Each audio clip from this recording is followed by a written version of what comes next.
Halo. Halo, kita dari kelompok 9. Hari ini kita akan menjelaskan sejarah perkembangan Jepang dari era keshogunan sampai Jepang menjadi penyebab Perang Dunia Kedua. Perkenalkan, saya Bianca. Saya Haura. Saya Ivana.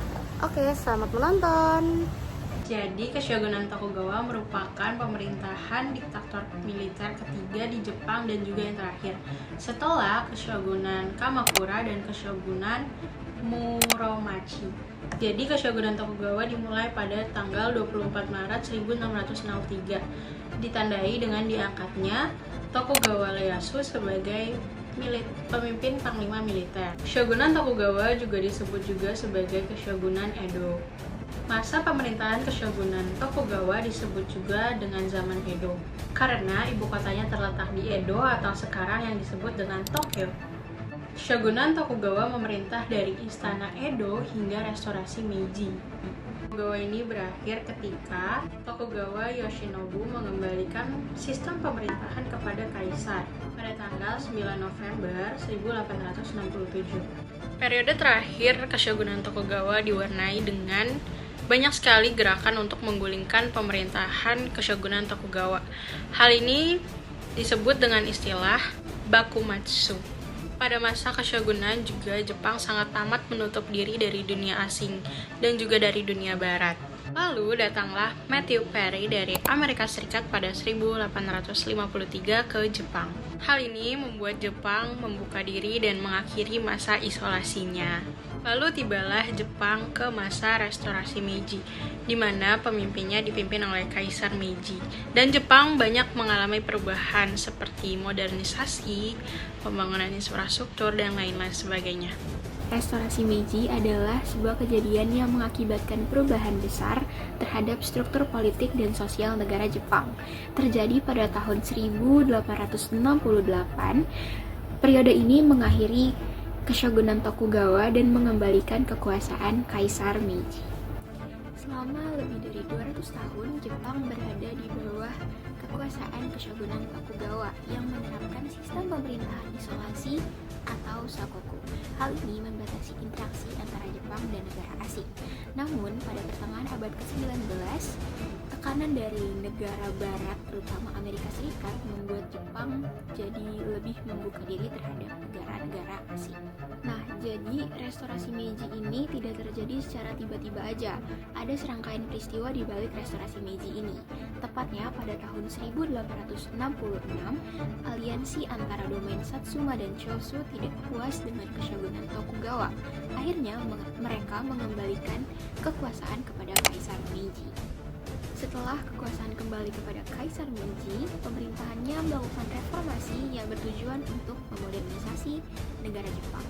Hal tersebut meliputi yang pertama adalah penghapusan sistem feodal, yang kedua adalah memodernisasi ekonomi, yang ketiga adalah pendidikan yang modern, dan yang keempat adalah westernisasi.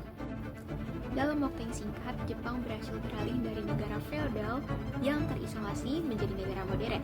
Jepang mampu mempertahankan kedaulatannya, bahkan menjadi kekuatan imperialis di Asia Timur. Tetapi, restorasi Meiji ini juga memiliki dampak negatif loh. Apa sih? Akibat modernisasi yang begitu cepat, menyebabkan tekanan sosial dan ekonomi di negara Jepang. Jepang menjadi negara yang lebih agresif terhadap kebijakan luar negerinya, dan akhirnya membuat Jepang terlibat dalam Perang Dunia Kedua. Nah, kenapa sih Jepang bisa menjadi penyebab pertama terjadinya Perang Dunia Kedua? Awalnya pada tanggal 7 Desember 1941, Jepang menyerang Amerika Serikat pada pertama kali di pangkalan Angkatan Laut Amerika Serikat, yaitu di Pearl Harbor di Hawaii. Nah, serangan ini dipimpin oleh Laksamana Isoroku Yamamoto yang menggunakan 360 pesawat tempur, yang menyebabkan 7 dari 8 kapal perang Amerika Serikat dan juga 347 pesawat tempur dari Amerika Serikat itu hancur, dan juga 2.403 militer Amerika Serikat meninggal dunia.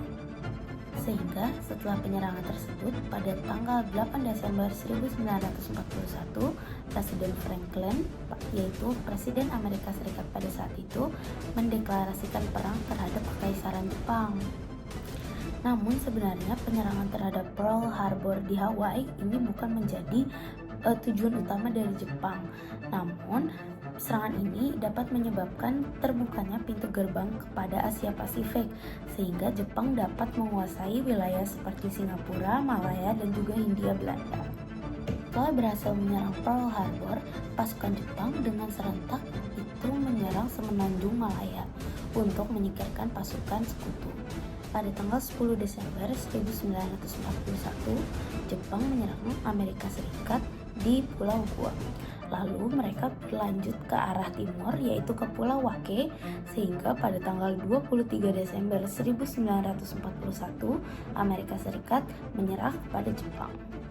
Nah, sebelumnya pada tanggal 18 Desember 1941, Jepang itu menuju wilayah Hong Kong yang merupakan wilayah jajahan Inggris. Dan pada akhirnya, pada tanggal 25 Desember 1941, Inggris menyerahkan wilayah Hong Kong kepada Jepang. Lalu pada tanggal 14 Desember 1941, Jepang itu menyerang Inggris di Burma, sehingga pasukan Inggris itu mundur ke India. Dan di waktu yang bersamaan, Jepang juga menyerang pangkalan udara Belanda yang berada di Kepulauan Anambas, yaitu di Riau. Pada akhirnya pada tanggal 27 Desember 1941, Jepang berhasil menduduki Kepulauan Anambas. Secara bersamaan, pasukan Jepang lain itu berhasil juga untuk menguasai beberapa pulau seperti Samba, Singkawang, Mampawa, dan juga Pontianak yang diserangnya pada tanggal 26 Desember 1941. Pertempuran terus berlanjut hingga pada tanggal 11 Januari 1942, Jepang menyerang Belanda di Pulau Tarakan yang merupakan instalasi penyulingan minyak Belanda, yang menyebabkan terjadinya pertempuran ketika Jepang mendarat di Pulau Tarakan.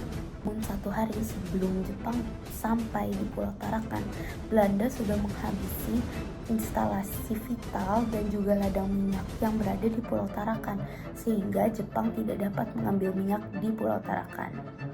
Hari setelah terjadinya pertempuran pada tanggal 12 Januari 1942, akhirnya Belanda menyerah kepada Jepang. Dan setelah jatuhnya Pulau Tarakan, Jepang dengan cepat turun ke kota Balikpapan, yang merupakan kota yang memiliki dermaga-dermaga untuk mengangkut minyak. Sehingga pada tanggal 16 Januari 1942, Jepang mengancam, apabila Balikpapan di bumi hanguskan, maka tawanan-tawanan Belanda tidak akan selamat. Namun, Belanda hanya menghiraukan ancaman tersebut, sehingga pada tanggal 20 Januari 1942, Belanda membumi hanguskan kilang minyak yang berada di Balikpapan. Sementara itu, pada tanggal 24 Januari 1942, Jepang berhasil menduduki Kendari di Sulawesi. Dan pada tanggal 30 Januari 1942, Jepang menyerang Australia dan Belanda di Ambon. Dan pada 3 Februari 1942, Jepang berhasil menduduki Ambon. Pada 8 Februari, militer Jepang berhasil menguasai Banjarmasin. Peperangan terus berlanjut hingga pada 18 Februari. Pertempuran terus terjadi hingga pada tanggal 18 Februari 1942, di mana terjadi pertempuran laut antara Belanda dan juga Jepang yang terjadi di Selat Badung, Bali, dan keesokan harinya Denpasar berhasil dikuasai oleh Jepang. Tanggal 13 Februari 1942, pesawat-pesawat tempur ABDA itu menyerang atau mengebom kapal-kapal tempur milik Jepang, sehingga keesokan harinya pesawat-pesawat pengintai Jepang datang untuk menyelamatkan kapalnya. Dan akhirnya pada hari itu, pasukan sekutu yang dipimpin oleh Laksamana Karel Doorman berhasil dikalahkan oleh Laksamana Ozawa. Dan pada 15 Februari 1942, Jepang berhasil menduduki Palembang dan juga pasukan sekutu mundur ke Jawa.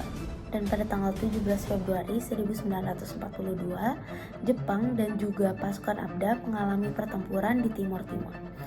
Dan pada tanggal 20 Februari 1942, akhirnya pasukan ABDA mundur dari pertempuran.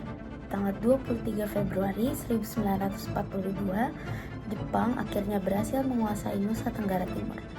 Dan saat itu juga Belanda menyerah di kota Kupang. Dan hari itu, yaitu pada tanggal 18 Februari 1942, Jepang menggerakkan 63 kapalnya untuk bergerak ke arah sebelah barat Jawa, yaitu di Eretan Hutan dan juga Merak. Pada tanggal 19 Februari 1942, puluhan kapal Jepang itu menuju Bawean untuk membangun stasiun komunikasi. Namun, pada tanggal 26 Februari, pesawat pengebom Amerika Serikat itu berhasil menyerang pangkalan Jepang. Namun, pesawat-pesawat Amerika Serikat ini dapat dipukul mundur oleh Jepang. Tanggal 1 Maret 1942, tentara ke-16 pimpinan Letnan Jenderal Hitoshi Imamura itu berhasil mendaratkan 40.000 pasukannya di Teluk Banten dan juga bergerak ke arah selatan menuju Bandung dan menyerbu kota Bogor. Di saat yang bersamaan, Kolonel Tony Shoji itu dengan 10 tanknya berhasil mendarat di Eretan Hutan di Indramayu dan menuju ke Bandung melalui Subang, Ciater, dan juga Lembang. Kolonel Tsuchihashi dengan 41 tanknya itu berhasil mendarat di Rembang. Akhirnya setelah peperangan yang panjang, pada tanggal 5 Maret 1942, Letjen Hitoshi Imamura berhasil untuk menguasai Hindia Belanda. Dan pada akhir Perang Dunia Kedua, yaitu pada tahun 1945, tepatnya pada tanggal 6 Agustus dan juga 9 Agustus, Amerika Serikat mengebom dua kota penuh penduduk di Jepang, yaitu Hiroshima dan Nagasaki, yang membuat Jepang harus kembali ke kota asalnya.